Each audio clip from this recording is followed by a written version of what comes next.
कहते हैं कि मोहब्बत करना कोई गुनाह नहीं है अगर की जाए वसूल से। हमारे खुदा ने भी मोहब्बत की है अपने रसूल से। तो दोस्तों मैं आपको बताऊं कि आज मोहब्बत, प्रेम और इस प्रेम में बेवफाई, मुश्किलें, झंझट, आगे पीछे, कई बार हम लोग टेंस्ड हो जाते हैं, प्यार को लेके परेशान हो जाते हैं। प्यार वो चीज़ है, प्यार वो बीमारी है, प्यार वो कोरोना वायरस के वो वायरस है जो हर किसी के दिल में दस्तक दे जाता है, किसी के आगे तो किसी के पीछे। कहने के मतलब कोई 9th क्लास में ही प्यार के वायरस से प्रभावित हो जाता है तो कोई 10th, कोई 11th, कोई 12th, ना जाने अपनी ज़िंदगी में एक बार क्यों ऐसा बीमारी हो ही जाता है। तो जी हाँ दोस्तों, हम सभी लोग प्यार की ज़िंदगी से एक बार या तो गुज़र चुके हैं या गुज़र रहे हैं या आगे गुज़रने वाले होंगे।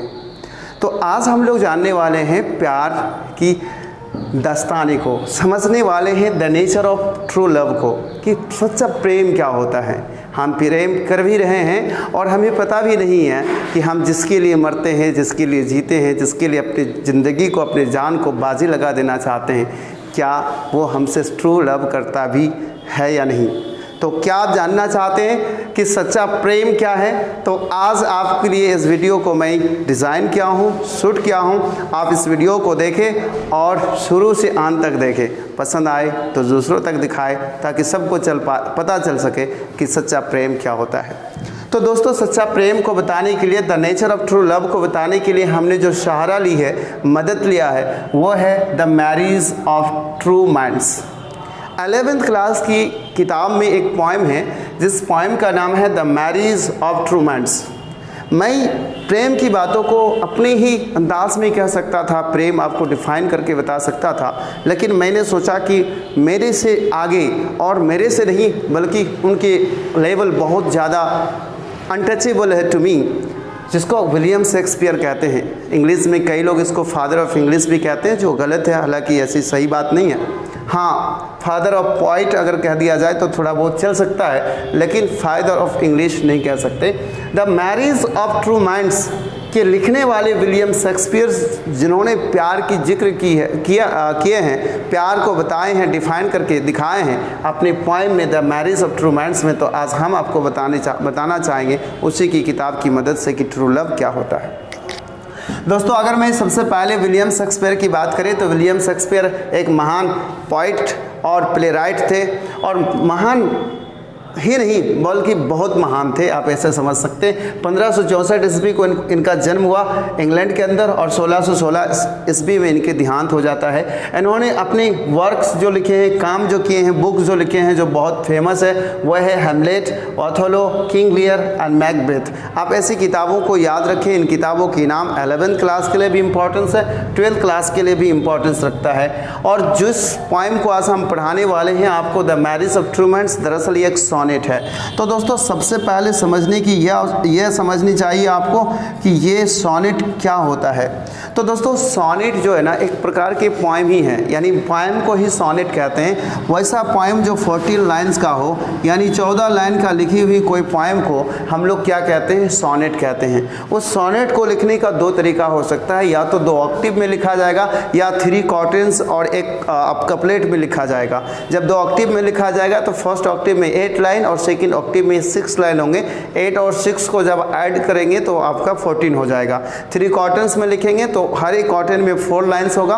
तो अगर 4 को हम 3 से मल्टीपल करके देखेंगे तो वो हमारा 12 हो जाएगा।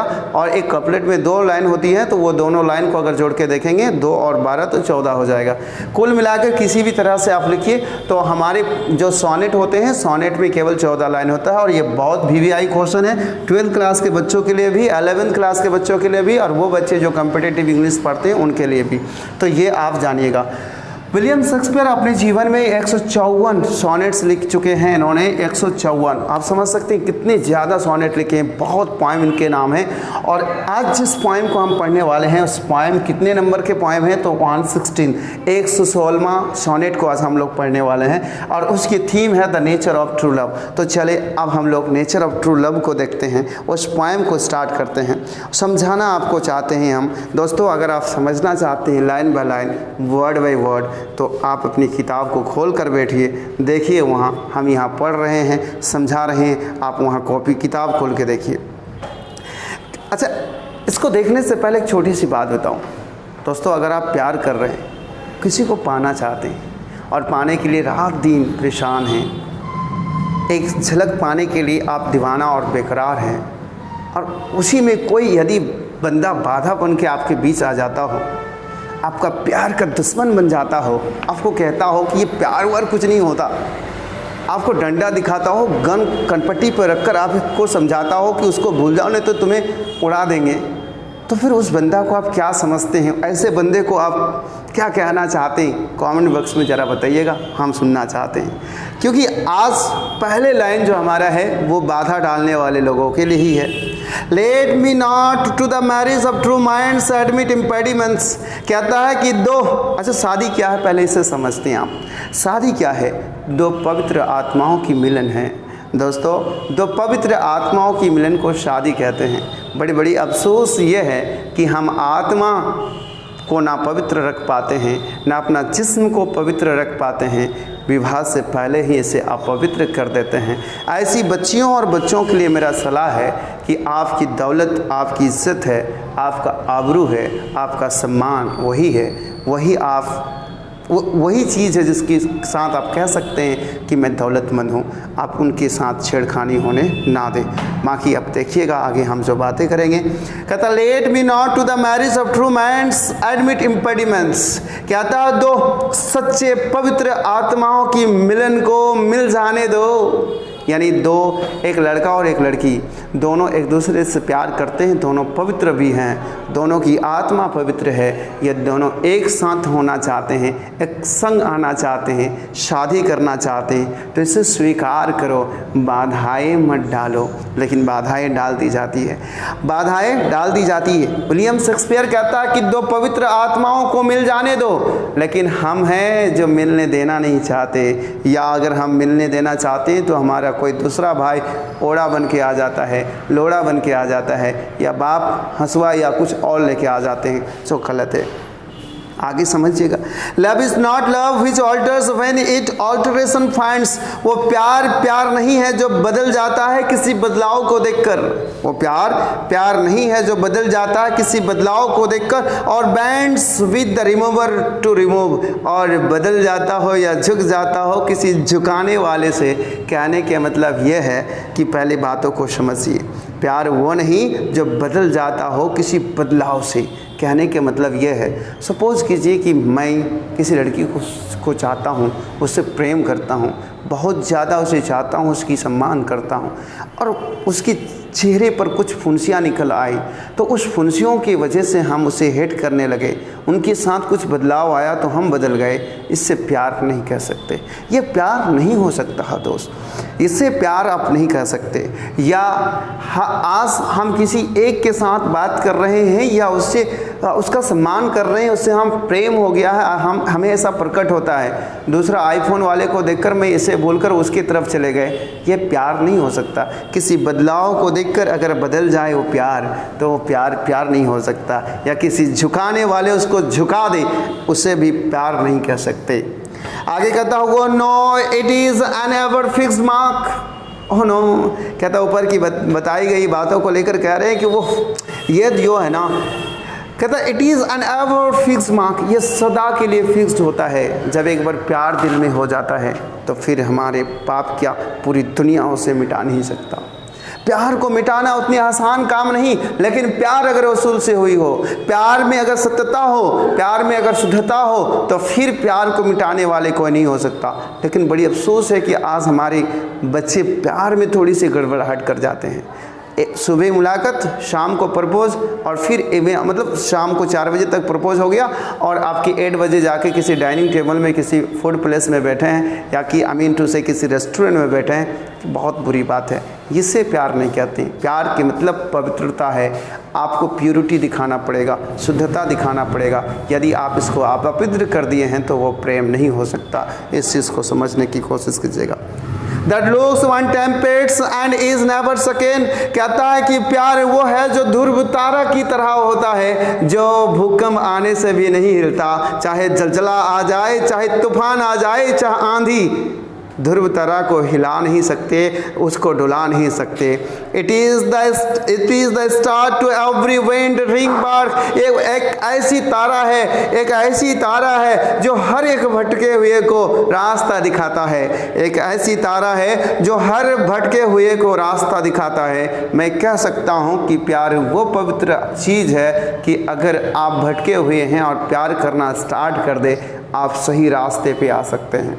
आज अगर आप प्यार करते हैं अपने रब से, प्यार करते हैं अपने ईश्वर से, प्यार करते हैं अपनी माँ से, प्यार करते हैं अपने गुरुओं से, या प्यार करते हैं अपने समाज से, प्यार करते हैं अपने देश से, तो आप में शुद्धता आ जाती है। उसी प्रकार से एक लड़की या एक लड़का एक दूसरे से प्रेम करता है तो बंदा मजबूत हो सकता है, पवित्र हो प्यार, तो फिर उसे ये जो ध्रुव तारा की तरह प्यार काम कर सकता है, भटके हुए को रास्ता दिखा सकता है। Whose words unknown although his height be taken, कहता है कि प्यार वो है जिसकी कीमत लगाई नहीं जा सकती लेकिन उसकी ऊंचाई को नापा जा सकता है। प्यार वो है जिसकी कीमत लगाई नहीं जा सकती परंतु उसकी ऊंचाई को आंका जा सकता है। अगर कोई कहे कि हम बिल गेट्स हैं, हम पैसे वाले हैं, हम दौलतमंद हैं, हम तुम्हें नहीं तुम्हारी प्यार को खरीद लेंगे, तो फिर मैं कहना चाहूँगी तुम्हारी औकात उतनी नहीं हुई है कि तुम मेरी प्यार को खरीद सको। प्यार को खरीदने के लिए दौलत की आवश्यकता बिल्कुल नहीं है, उसके लिए आत्मा चाहिए, पवित्रता चाहिए, और प्यार की कोई कीमत नहीं है। एक लड़की या एक लड़का किसी को चाहता है, प्रेम करता है, ना बुराई क्या है, ना कभी चुपके से मिला है, ना आपको बदनाम किया है, शुद्धता के साथ प्रेम के साथ वो किसी लड़का को पाना चाहता है, और आप कहते हैं कि आप कह रहे हैं उसे कि कुछ 10 लाख रुपया लेके शांत हो जाओ, नहीं हो सकता। वो प्यार की कीमत लगाया नहीं जा सकता।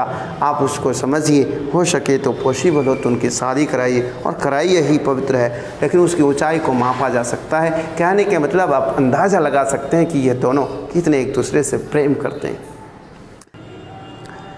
Love loves not times full, although rosy lips and cheeks within his bending skills compass come, कहते हैं कि प्यार वो है जो समय भी झुका ना सके, यानी समय के पास भी ताकत नहीं है कि किसी के दिलों से प्यार को मिटा दे। हाँ, ये ज़रूर कर सकता है कि समय अगर चाहे तो आपकी गुलाबी होंठों की खूबसूरती को छीन सकता है, आपके चमकीले गालों की खूबसूरती को घटाकर छुरी या गिरा सकता है, आपकी बुढ़ापा को लाकर आपकी स्किन को डैमेज कर सकता है, लेकिन समय के पास ताकत नहीं कि आपके दिलों की प्यार को मिटा दे। जब समय अपने दिलों की प्यार को मिटाने की ताकत नहीं रखता तो फिर बताओ कि तुम्हारे सामने ओढ़ा बनकर आने वाले की क्या ताकत है।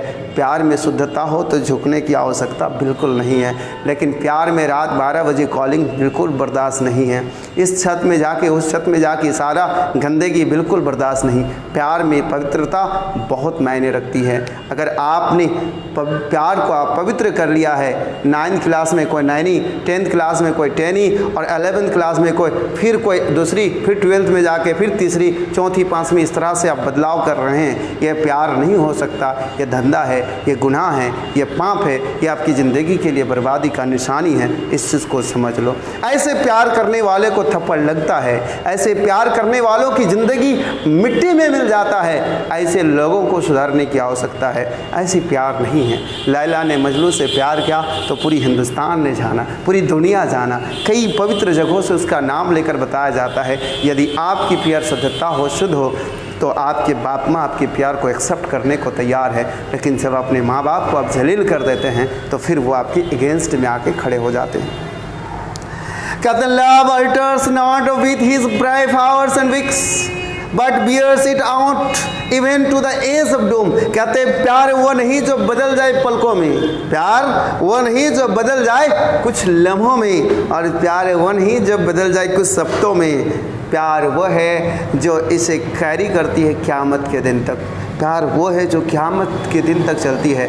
एक बार प्यार हो गया फिर क़यामत के दिन तक वो प्यार ना झुकेगा, ना रुकेगा, ना ठहरे। क़यामत के दिन तक ये प्यार कंटिन्यू रहने वाला है। इसके बीच कोई रुकावट नहीं आ सकता है, कोई इसे रोक नहीं सकता है। इसलिए मैं आपसे कहना चाहूँगा दोस्तों, प्यार में शुद्धता लाओ। आगे विलियम शेक्सपियर कहता है इट हालांकि बुक में इट लिखी हुई है बट यहाँ होना चाहिए if this be error and upon be proved I never write nor no man ever loved. कहता है कि अगर मैंने जो बातें की वो आपको लगता है कि गलत किया, अगर आपको ये बातें गलत लग रही हो तो आप मुझे साबित कर दो, मैं समझूंगा कि मैं आज तक कभी पोएम लिखा ही नहीं, प्यार में कुछ कहा ही नहीं, और ना इस दुनिया में किसी ने कभी किसी से प्यार किया है। और यदि आप साबित नहीं कर सकते तो फिर यही सत्य है कि दो सच्चे दिमाग वाले, दो सच्चे आत्मा वाले, दो सच्चे प्रेमी को एक साथ मिल जाने दो। इसकी प्यार में ना बाधा आओ, ना रोड़ा बनो, इसे मिल जाने दो, उसे सफल हो जाने दो। तो फिर लेकिन हाँ, एक सही वक्त का आप इंतज़ार कर रहे हैं। अब आप दोनों की प्यार पवित्र है, आप कभी अपवित्र नहीं होने दिए, और ये दोनों मिलकर एक शादी की बंधन में बांधना चाहते हैं। दोनों एक दूसरे को पसंद करते हैं, दोनों एक साथ ज़िंदगी जीना चाहते हैं। आप बीच में आके कोई अगर रोला बनता है, कोई अगर आपकी प्यार को रोकना चाहता है तो फिर ये गलत है, आपकी विवाह हो जानी चाहिए। तो दोस्तों, अगर मेरी ये पोएम पसंद आई हो, मेरी ये पोएम नहीं है, माफ़ कीजिएगा, I think the marriage of true mans William Shakespeare की ये पोएम है। यदि ये विलियम शेक्सपियर की ये पोएम आपको पसंद आया हो और बताने का तरीका मेरा पसंद आया हो तो चैनल में लाइक ठोक दीजिए जी, और साथ में आगे बढ़िए। जय हिंद, जय भारत।